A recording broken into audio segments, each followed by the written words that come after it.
ദൈവത്തിന് സ്തുതി. പ്രഭാതകിരണത്തിലേക്ക് സ്നേഹവന്ദനം. ഭാഗം 1847.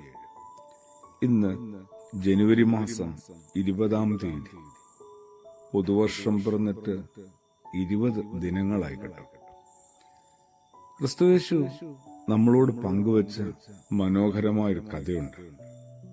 ആ മനുഷ്യന്റെ ജീവിതവും ജീവിത അവസാനവുമൊക്കെ ഓർത്താൽ ഒട്ടും മനോഹരമല്ലാതെ പോയ ഒരു ജീവിതവും കഥയും.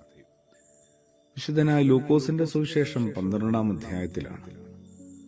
അയാളെ നമുക്ക് എങ്ങനെയാണ് ഒരു പേരിട്ട് വിളിക്കാൻ പറ്റുക?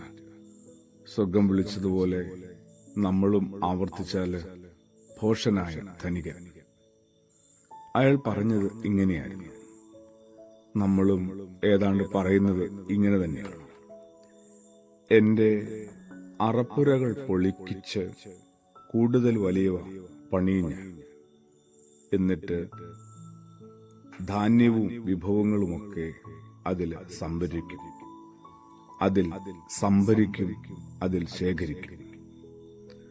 അവിടം കൊണ്ടും അയാളുടെ സ്വപ്നത്തെ പരിമിതപ്പെടുത്തിയില്ല. ആർത്തിയോടുകൂടി, അത്യാഗ്രഹത്തോടുകൂടി, സ്വാർത്ഥതയോടുകൂടി തുടരുകയാണ്.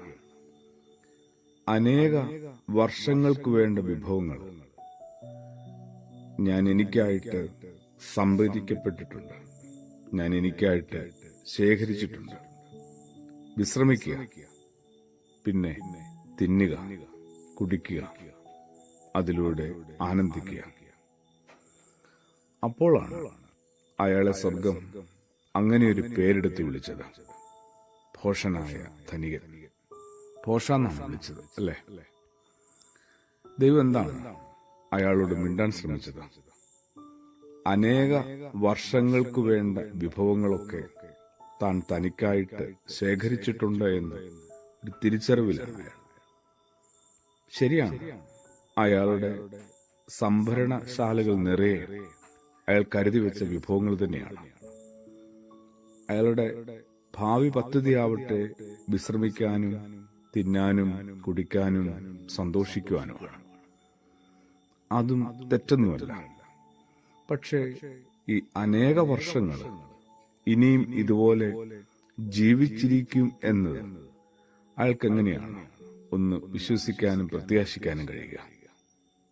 ആയുസിന്റെ ഉടയവനും ഉടമസ്ഥനും ദൈവമല്ലാതെ മറ്റാരാണ്?